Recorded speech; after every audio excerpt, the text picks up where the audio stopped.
نحمده ونصلي على رسوله الكريم اما بعد۔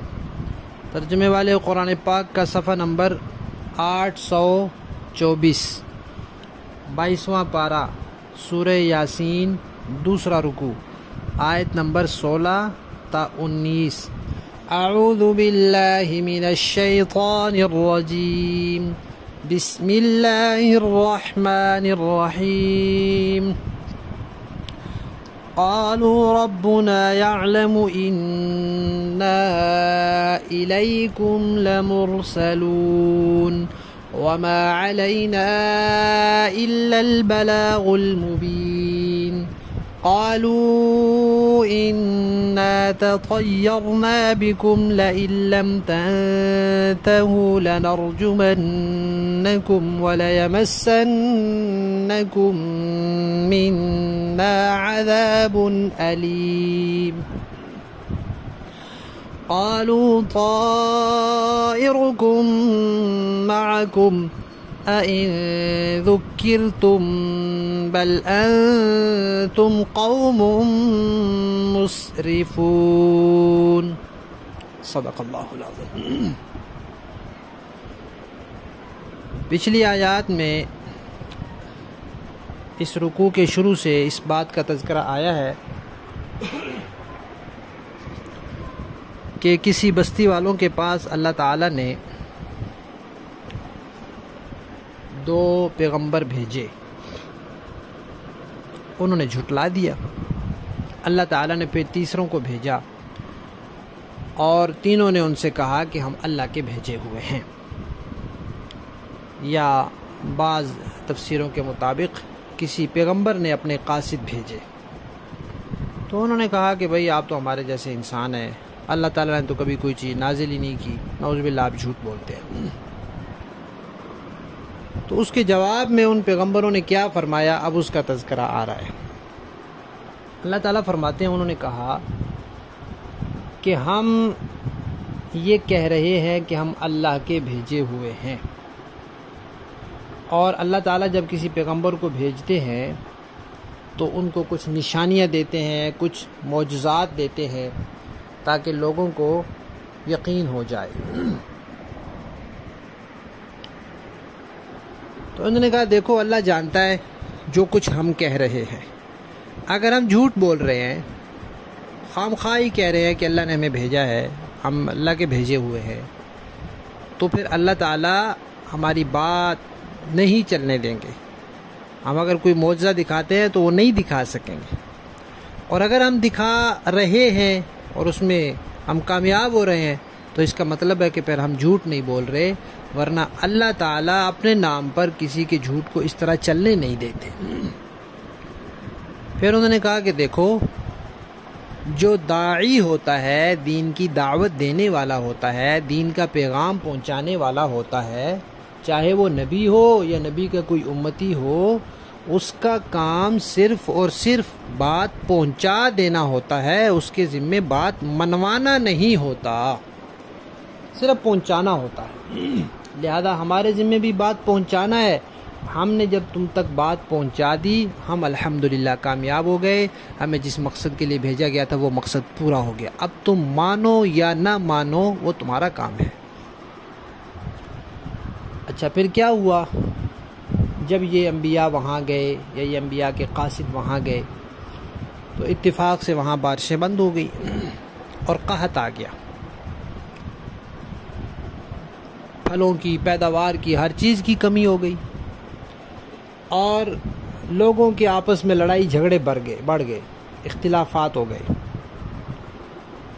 تو وہ الٹی عقل والے لوگ تھے، ان کو سوچنا تو یہ چاہیے تھا کہ ہم اللہ کی نافرمانی کر رہے ہیں، یہ انبیاء آئے، ان کو ہم نے جھٹلایا ہے، ہم نے ان کی دعوت پر لبیک نہیں کہا، تو اس لیے یہ اللہ تعالیٰ کی طرف سے عذاب آیا۔ انہوں نے الٹا ان کو کہا کہ نعوذ باللہ تم منحوس ہو اور تمہاری وجہ سے ہمیں ان مصیبتوں کا سامنا ہو رہا ہے۔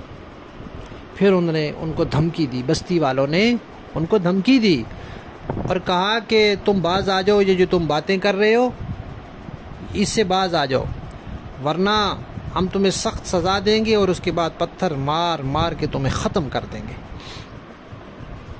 تو انہوں نے جواب میں بستی والوں سے کہا کہ تمہاری عقل الٹی ہے، ایک تو تم نے اللہ تعالیٰ کی احکامات کی خلاف ورزی کی، غلط عقیدے اپنائے، غلط اعمال کیے، اس کی وجہ سے تمہارے اوپر وبال آیا، قحط آیا۔ اب تمہاری عقل الٹی کہ تم اس کا سبب بھی ہمیں سمجھ رہے ہو۔ ہماری دعوت پر ایمان لاؤ تو تمہارے حالات بہتر ہوں۔ پھر کہا کہ صرف اس لیے کہ تمہیں ایک نصیحت کی گئی ہے، تمہیں ایک دعوت پہنچائی گئی ہے، ایک اچھی بات تمہیں بتائی گئی ہے، اس لیے تم ہمیں کہتے ہو کہ ہم تمہیں پتھر مار مار کے ختم کر دیں گے۔ یہ تو بہت بری بات ہے۔ ہر چیز کی ایک حد ہوتی ہے، تم تو حد سے بڑھ گئے ہو۔ اتنی سی بات پر تم ہمیں دھمکیاں دے رہے ہو کہ ہم تمہیں پتھر مار کے ختم کر دیں گے۔ ایک بات یہ یاد رکھنے کی ہے کہ کوئی شخص نبوت کا دعویٰ کرے تو پھر وہ کوئی شعبدہ نہیں دکھا سکتا، کیونکہ اگر سچے انبیاء بھی نبوت کا دعویٰ کریں اور معجزات دکھائیں اور کوئی جھوٹا نبوت کا جھوٹا دعویٰ کر کے بھی کوئی ایسی چیز دکھا دے تو پھر لوگ فیصلہ کیسے کریں گے؟ اس لیے کوئی نبوت کا جھوٹا دعویٰ کرے تو پھر اللہ تعالیٰ اس کے ہاتھ پر ایسی چیزیں ظاہر نہیں کرتے۔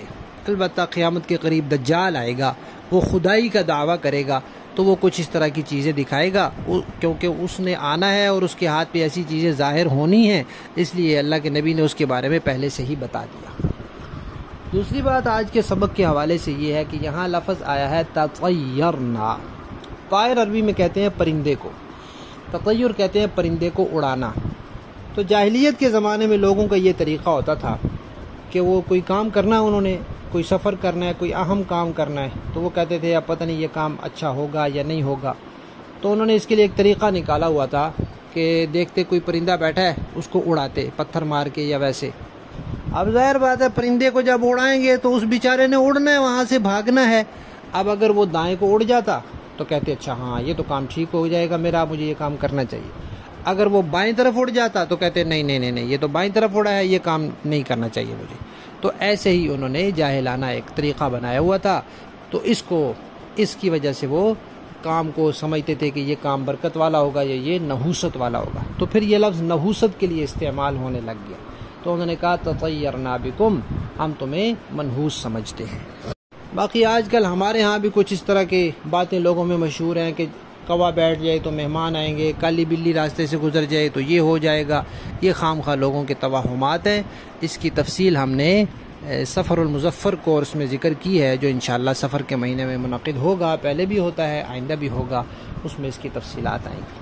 اب لفظی معنی دیکھیے، قالو، ان مرسلوں نے، ان قاصدوں نے کہا، ربنا، ہمارا رب، یعلم، جانتا ہے، انا، کہ یقیناً ہم، الیکم، تمہاری طرف، لمرسلون، بھیجے گئے ہیں، وما علینا، اور نہیں ہے ہمارے ذمے، الا، مگر، البلاغ، پہنچا دینا، المبین، صاف ستھرا، کھلا کھلا پہنچا دینا۔ قالو، وہ بستی والے کہنے لگے، انا، بے شک ہم نے، تطیرنا، منحوس پایا ہے، بکم، تمہیں، نعوذ باللہ، لئن، البتہ اگر، لم تنتہو، تم لوگ باز نہ آئے، لنرجمنکم، ہم تمہیں سنگسار کر دیں گے، یعنی پتھر مار مار کے ختم کر دیں گے، اور ایسے بھی نہیں، پتھر مارنے سے پہلے بھی ہم سزا دیں گے، ولا یمسنکم، اور پہنچے گا تمہیں ضرور، منا، ہماری طرف سے، عذاب، ایسا عذاب، علیم، جو دردناک ہوگا۔ قالو، ان قاصدوں نے کہا، طائرکم، تمہاری نوست، معکم، تمہارے ساتھ ہے، تمہارے اعمال، تمہارے عقیدوں کی وجہ سے، کیا، ان ذکرتم، کیا صرف اس لیے کہ تمہیں نصیحت کی گئی ہے اس لیے تم ہمیں قتل کر دو گے؟ بل انتم، بلکہ حقیقت یہ ہے کہ تم لوگ، قوم، ایسی قوم ہو، مسرفون، جو حد سے بڑھنے والی ہے۔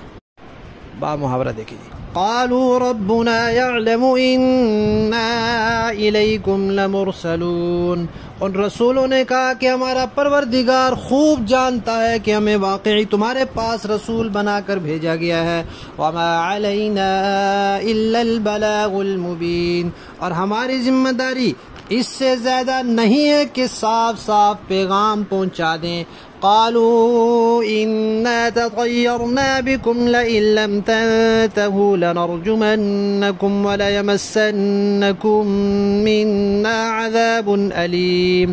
بستی والوں نے کہا ہم نے تو تمہارے اندر نحوست محسوس کی ہے، یقین جانو اگر تم باز نہ آئے تو ہم تم پر پتھر برسائیں گے اور ہمارے ہاتھوں تمہیں بڑی دردناک سزا ملے گی۔ قالوا طائرکم معکم، رسولوں نے کہا تمہاری نحوست خود تمہارے ساتھ لگی ہوئی ہے۔ اَإِن ذُكِّرْتُم بَلْ أَنتُمْ قَوْمٌ مُسْرِفُونَ، کیا یہ باتیں اس لیے کر رہے ہو کہ تمہیں نصیحت کی بات پہنچائی گئی ہے؟ اصل بات یہ ہے کہ تم خود حد سے گزرے ہوئے لوگ ہو۔ صدق اللہ العظیم۔ تو اس سے ہمیں سبق یہ ملا ہے کہ بدعمالیوں کی وجہ سے کوئی مصیبت آ جائے تو اس کا ذمہ دار دوسروں کو نہیں ٹھہرانا چاہیے، بلکہ اپنی اصلاح کرنی چاہیے، اپنا عقیدہ، اپنا عمل درست کرنا چاہیے، اللہ کو راضی کرنا چاہیے تاکہ وہ مصیبت اور وہ پریشانی ختم ہو جائے۔